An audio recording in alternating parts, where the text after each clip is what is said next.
بسم اللہ الرحمن الرحیم. شروع اللہ کے نام سے جو بڑا مہربان اور رحمت والا ہے. میرے محترم محقق فاضل اور مورخ جناب بشمل پانڈے صاحب اور میرے محترم اور مخلص دوست اکشے برہمچاری صاحب اور حضرات، آج میں جلسوں کی تاریخ میں، کانفرنسوں کی تاریخ میں اور ایسی مجلسوں کی تاریخ میں ایک نئی روایت قائم کرنا چاہتا تھا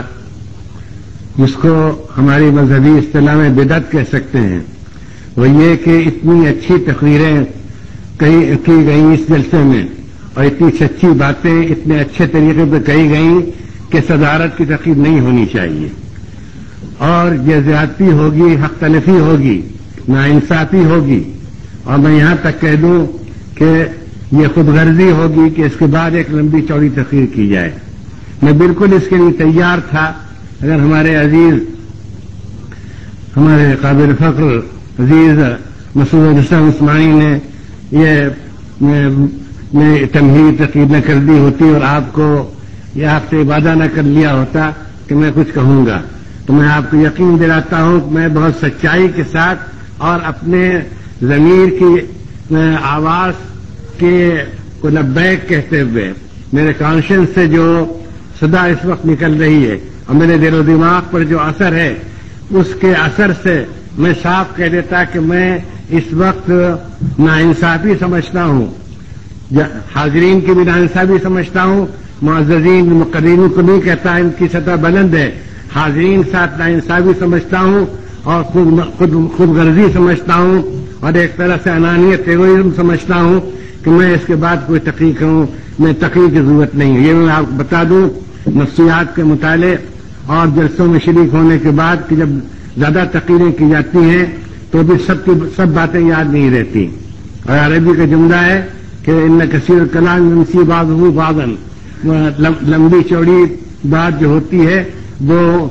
کچھ بھلا دیتی ہے، بہت سی ضروری باتوں کو بھلا دیتی ہے. اس لیے میں اس پر بالکل تیار تھا اور میں فخر کرتا اس پر، سعادت سمجھتا اپنی اور اپنے ضمیر کی آواز کے گویا اس کی قدر سمجھتا کہ میں اس وقت بغیر تقریر کیے ہوئے میں یہاں سے چلا جاتا اور آپ حضرات کو اجازت دیتا کہ آپ بھی تشریف لے جائیں. لیکن کچھ مولانا آزاد کی نسبت سے مجھے شرم آتی ہے کہ میں ان کے بارے میں کہوں. میں فخر سے نہیں کہتا لیکن ایک واقعے کے طور پر کہتا ہوں کہ اس نسل میں شاید کم ہی لوگ یہ بتا سکیں کہ وہ مولانا آزاد سے اتنی بار ملے ہیں جتنا مجھے یہ فخر حاصل ہوا ہے. اور ایسی کئی وجوہ ہیں. کچھ خاندانی تعلق بھی تھا، ہمارے بزرگوں سے ان کو تعلق تھا، پھر ہمارے ادارے ندوۃ العلماء سے ان کو تعلق تھا. وہ یہاں رہے ہیں ندوے کے نائب ایڈیٹر، اسسٹنٹ ایڈیٹر کی حیثیت سے، اسی گولا گنج کے محلے خاتون منزل میں. اور پھر ان کو دارالمصنفین سے بھی تعلق تھا جس کے سربراہ مولانا سید سلیمان ندوی، مولانا حسین صاحب ندوی تھے. اس کے علاوہ کچھ علمی ذوق اور اس وجہ سے کہ میرے والد صاحب بڑے مورخ تھے اور مولانا آزاد ان کے ماننے والوں میں تھے. بہرحال مجھے بار بار ان سے ملنے کا ان کی سعادت حاصل ہوئی اور فخر ہے میرے لیے کہ میں گنتا ہوں تو 10 بار تقریباً ملا ہوں گا. لکھنؤ میں 2-3 بار، دہلی میں 2-3 بار، سری نگر میں جب وہ احمد آباد جیل سے چھوٹ کر آئے تو وہاں، اور قاہرہ میں بھی. یہ مجھے فخر حاصل ہے کہ جب وہ قاہرہ سے گزر رہے تھے وزیر تعلیم کی حیثیت سے، پہلے دورے پر نکلے تھے، غیر ملکی دورے پر انگلستان جانا تھا، تو وہاں کی انڈین کمیونٹی نے جو ہمارے ہندو مسلمان بھائی تھے انہوں نے مجھ سے کہا، جو مجھ سے واقف تھے، کہ مولانا آج یہاں سے گزر رہے ہیں، ہم ان کو استقبالیہ دینا چاہتے ہیں، کم سے کم اپنے تعلق کا اظہار کرنا چاہتے ہیں، اپنی حب الوطنی کا، ان کی قدردانی کا. آپ چلیں گے؟ میں کیسے نہیں چلوں گا. میں گیا اور مجھے فخر حاصل ہے کہ اس پوری مجلس میں شاید وہ 90% یعنی 60 منٹ میں شاید 50 یا 55 منٹ مجھے سے بات کرتے رہے. میں صرف آپ سے چند منٹ آپ کے لوں گا.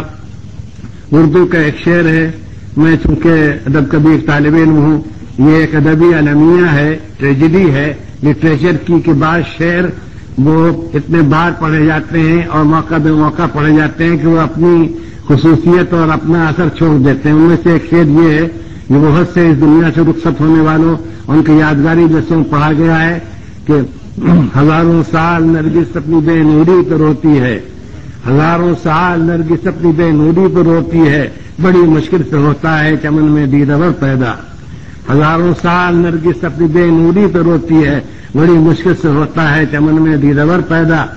میں یہ شعر اتنا پڑھا گیا ہے کہ میں اس کو کافی نہیں سمجھتا، میں علامہ اقبال انہی کے معاصر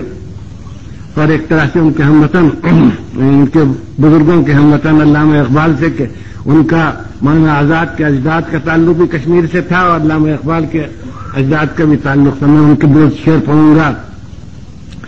دوصد دانہ دری محفل سخن گفت، دوصد دانہ دری محفل سخن گفت، سخن نازک تر از برگے سمن گفت، دوصد دانہ دری محفل سخن گفت، سخن نازک تر از برگے سمن گفت، بھلے ارے بامن بگو آندید ور کیس، ولے بامن بگو آندید ور کیس کہ خارے دید و احوال چمن گفت، ولے بامن بگو آندید ور کیس کہ خارے دید و احوال چمن گفت۔ علامہ اقبال کہتے ہیں کہ 200 فرزانوں نے اور بڑے وہ بال کھال نکالنے والوں نے اور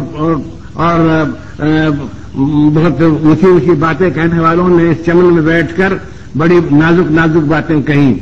لیکن مجھے یہ بتاؤ کہ وہ دیدور وہ مبصر کہاں ہے جس نے کانٹا دیکھا اور چمن کا حال بیان کیا،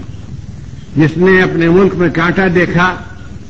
وہ غلامی کو کانٹا کہہ لیجئے کم سے کم، اور ملک سے آگے میں نہیں جانا چاہتا کہ خارے دید و احوال چمن گو، تو مولانا آزاد کی بصیرت، مولانا آزاد کی ذہانت، کی جینیس اور مولانا آزاد کا ادبی مقام، ان کا علمی مقام، اس کے متعلق میں اس وقت کہنے گنجائش نہیں سمجھتا، اور آپ حضرات واقف ہیں، آپ کے ساتھ ایک طرح کی بدگمانی بھی ہوگی اہل لکھنؤ کے ساتھ اور ان فاضل حاضرین جو رونق محفل ہیں ان کے ساتھ، کہ میں ان کے ادبی علمی مقام کو تفصیل سے بیان کروں۔ وہ مقام مانا ہوا ہے ہندوستان کے اندر ہی نہیں، ہندوستان سے باہر بھی، وہ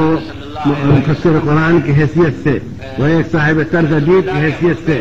اور وہ ایک اعلیٰ درجے کے خطیب، ایک شعر بیاں خطیب کی حیثیت سے، اور وہ الہلال جو شہر حلال بنا ہوا تھا ایک زمانے میں،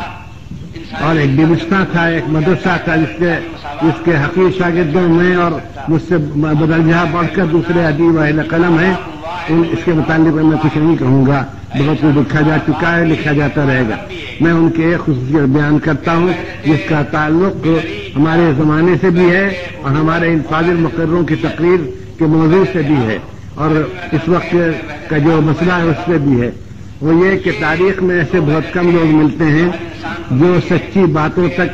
پہنچ جائیں اور پھر ان سچی باتوں تک اخیر تک قائم رہیں۔ جن میں تاریخ کے مطالعے سے، تاریخ کے اور تاریخ کا دو حصہ جو اشخاص سے، شخصیات سے تعلق رکھتا ہے، پرسنالٹیز سے، ہیروز سے، چیمپئن سے، ریفارمر سے تعلق رکھتا ہے، ان کی تاریخ کے مطالعے میں میں کہہ رہا ہوں کہ یہ ان دو چیزوں کا جمع ہونا بڑا مشکل ہوتا ہے، یا تو لوگ سچی باتوں تک، حقائق تک پہنچنے نہیں پاتے یا پہنچ جاتے، لیکن مولانا آزاد کی خصوصیت یہ ہے کہ وہ ان سچی باتوں تک پہنچے اور ان سچی باتوں پر آخر تک قائم رہے،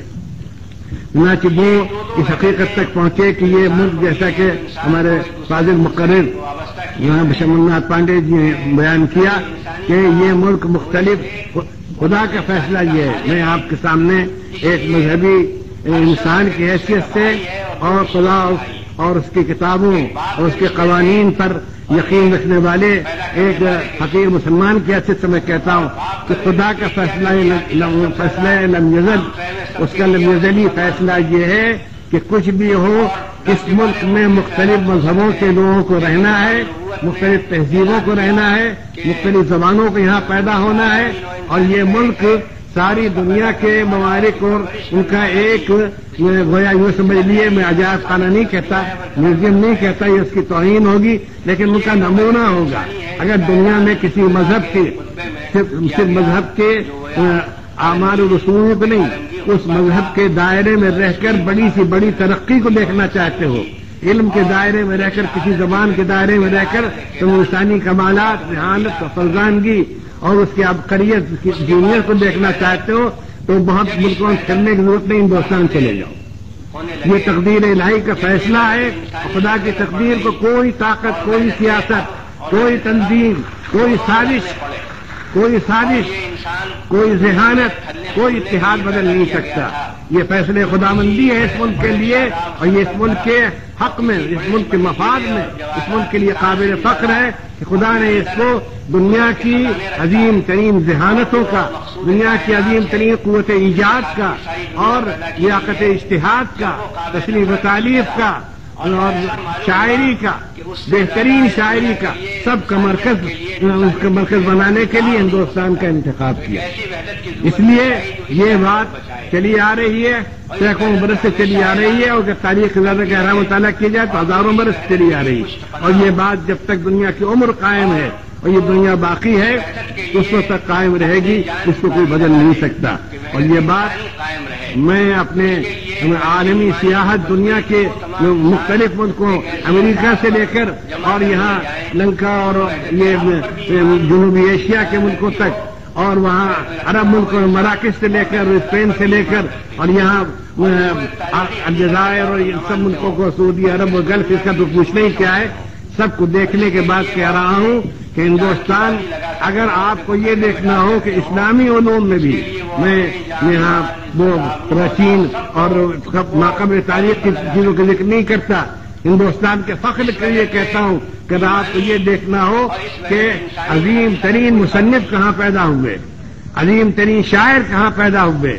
ایسے نکتہ نواز اور نکتہ سنج اور نکتہ آفرین وہ ذہین کہاں پیدا ہوئے، اور زبانوں نے کیا ترقی کی، کہاں تک وہ زبانیں پہنچی، اور یہاں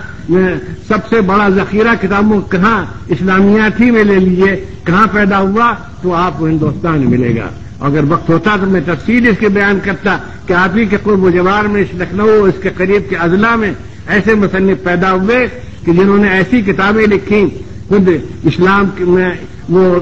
اسلامی موضوعات پر، خاد اسلام کے دائرے میں، جو ترکی سے لے کر، میں علاوہ بصیرت کہہ رہا ہوں، ترکی سے لے کر کے اور انڈونیشیا تک کسی ملک کو یہ دعویٰ، اس کو وہ دعویٰ نہیں کر سکتا، مصر دعویٰ نہیں کر سکتا، شام دعویٰ نہیں کر سکتا، عراق دعویٰ نہیں کر سکتا، اور جزیرۃ العرب دعویٰ نہیں کر سکتا کہ اس کے پورے 1200 سال 1300 سال کی پوری تصنیفات کی ڈائریکٹری موجود ہے، یہاں موجود ہے ہندوستان میں. یہاں ہندوستان میں کون سا علم کب آیا، اس میں کیا ترقیاں ہوئی، کیا ڈیولپمنٹ ہوئے، کیا کنٹریبیوشن ہے یہاں کے مسلمانوں کے، اور اس کے علاوہ یہاں کون کون سی بڑی شخصیتیں پیدا ہوئی. پھر شاعری میں آپ دیکھیے، امیر خسرو آپ کو یہاں ملیں گے کہ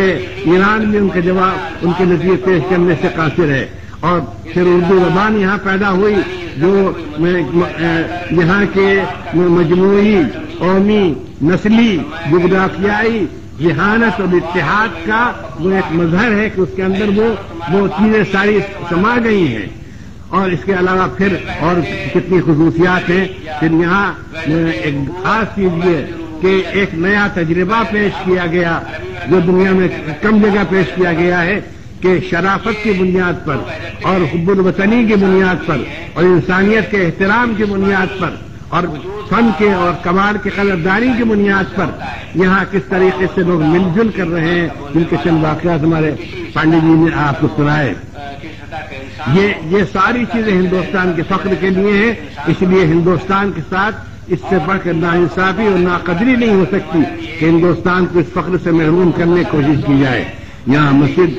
مسجدیں وہ ہیں یہ کہ جو جن کی نظیر باہر ملنی مشکل ہے، اور یہاں مندر بھی ہیں، یہاں کتب خانے بھی ہیں، اور یہاں تاج محل جیسی عمارت بھی ہے. تو بالکل ایسی بات ہے کہ یہ کسی زمانے میں خدا ایسا نہ ہو کہ کہیں کسی کے دل سے لگ جائے یہ بات، ڈر معلوم ہوتا ہے کہتے ہوئے، کہیں یہ خیال نہ پیدا ہو جائے کہ اس تاج محل کو بھی یہاں سے ختم کر دینا چاہیے. اس لیے کہ جب بیماری پیدا ہوتی ہے تو ایک جگہ رکتی نہیں ہے. ان کا یہ مسلمان اس پر زیادہ فخر کرتے ہیں، اور اس کی نسبت شاہجہاں کی طرف ہے، اور یہ اس میں قرآن مجید کی آیتیں لکھی ہوئی ہیں، اس لیے اس کو بھی ختم کرنا چاہیے. تو یہ ہندوستان کو اپنی اس خصوصیت کو، امتیاز کو ہر قیمت پر باقی رکھنا چاہیے۔ یہ وہ چیز ہے کہ ہم سر اٹھا کر، آپ کے سامنے اس وقت میں کہہ رہا ہوں کہ ہم سر اٹھا کر فخر کے ساتھ ہم عرب ممالک میں ہندوستان کا نام لیتے ہیں اور سب کے سب اس کا اعتراف کرتے ہیں، اور ہمیں قدر کے اور احترام، ہم کو نہیں ہمارے وطن کو بھی قدر و احترام کی نظر سے دیکھتے ہیں۔ کہ جیسے میں نے وی سنگھ جی سے کہا تھا ایک مرتبہ، ویسے ہی واقعات پیش آیا، اس کو کہنے کا جی نہیں چاہتا۔ میں نے کہا وی سنگھ جی اس وقت یہ وزیر اعلیٰ تھے، چیف منسٹر، تو میں نے کہا آپ ہمیں باہر کے ملکوں میں جانے کے قابل رکھیے، اس لیے مہربانی کیجیے کہ ہم باہر جا سکیں۔ آل ورلڈ اسلامک لیگ سب سے بڑا آرگنائزیشن ہے، اس کا میں فاؤنڈر ممبر ہوں اور مجھے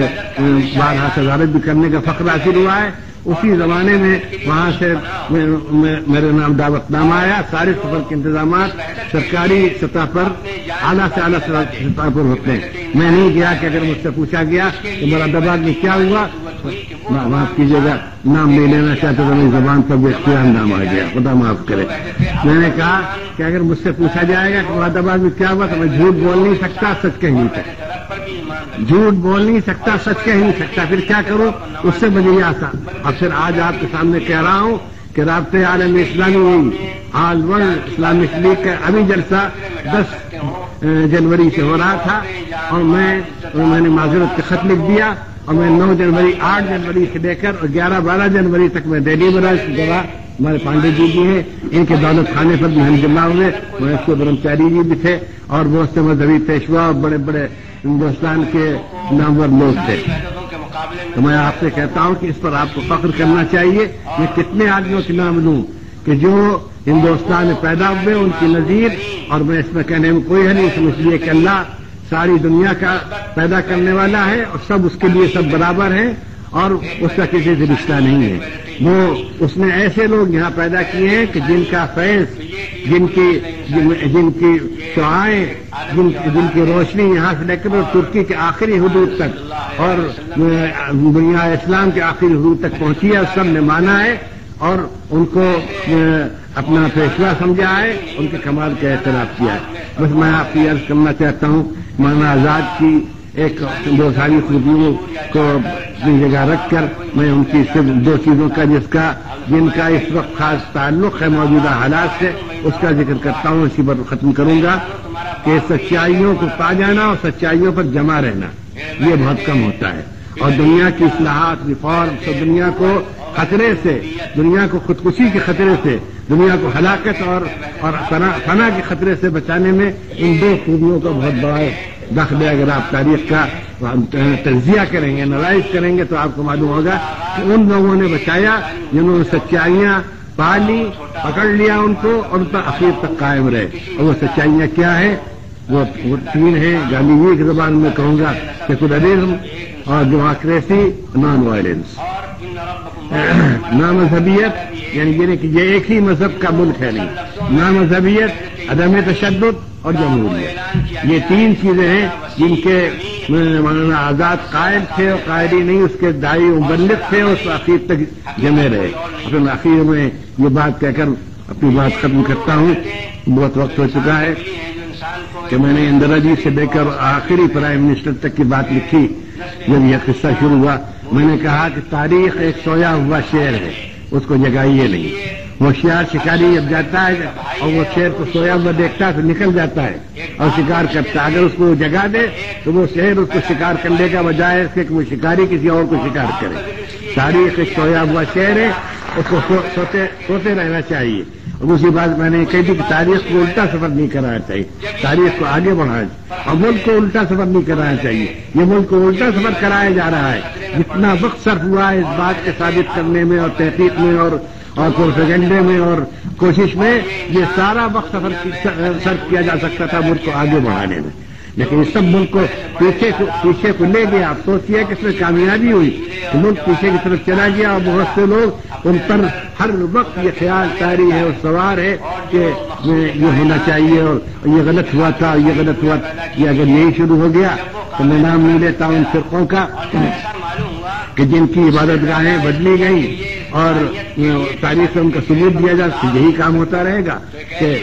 پہلے اس کو درست کرو، پھر اس کے بعد دوسرا ایک فرقہ کھڑا ہوگا کہ ہماری بات گائے ہم کو واپس کرو، پھر تیسرا فرقہ کھڑا ہوگا۔ اس کے بجائے بنا لو، تمہیں خدا نے زمین دی ہے، تمہیں رقبہ دیا ہے، مٹی دی ہے، اس کا مساڑا دیا ہے، کارخانے قائم کرو، 50 بنا لو، 100 بنا لو، لیکن یہ تاریخ کو الٹا سفر نہ کراؤ۔ بس میں آپ حضرات کا شکر گزار ہوں کہ آپ محض تعدادی میں نہیں، محض اس میں کوانٹٹی میں نہیں بلکہ کوالٹی میں میں چہروں کو پہچانتا ہوں، اشخاص سے واقف بھی ہوں کہ آپ جس طبقے سے تعلق رکھتے ہیں اور آپ کے جو مشاغل ہیں اور آپ کے جو ذوق ہیں، سب کو آپ نے نظر انداز کر کے یا ان کو قائم رکھتے ہوئے آپ اس جلسے میں تشریف لائے، اور میں اس میں معذرت کی ضرورت نہیں سمجھتا کہ آپ کے کار میں جو تفصیلیں پڑھی، آپ کے علم میں جو حقائق، تاریخی حقائق، علمی حقائق اور صحیح مذہبی اخلاقی تعلیمات جو آپ کے سامنے آئیں، اس کے بعد کسی عذر کی، جلسے کے داعیوں کو، منتظمین کو عذر کی ضرورت نہیں ہے، بلکہ ایک طرح سے آپ حضرات کے یہ وقت کہا جا سکتا ہے کہ بالکل ضائع نہیں ہوا، زیادہ صرف ہوا لیکن ضائع نہیں ہوا۔ میں ان الفاظ کو ختم کرتا ہوں، اور آخر میں خاص طور پر افسوس ہے کہ گورنر صاحب اپنی مصیبت میں چلے گئے، میں ان کے آنے کا بھی شکریہ ادا کرتا، لیکن میں شمنات پانڈے جی کا شکریہ ادا کرتا ہوں کہ وہ کل سے تشریف لائے ہوئے ہیں اور یہاں اتنی دیر بیٹھے اپنی پیرانہ سالی کے باوجود، اور ایسی محققانہ اور ایسی مبصرانہ تقریر فرمائی۔ ایک برہمچاری بھی شکر گزار ہوں جلسے کے منتظمین کی طرف سے، اور آپ کے شکر گزار ہوں کہ نہایت سکون کے ساتھ، بلکہ توجہ اور رغبت کے ساتھ، قدردانی کے ساتھ آپ بیٹھے اور آپ نے سنا۔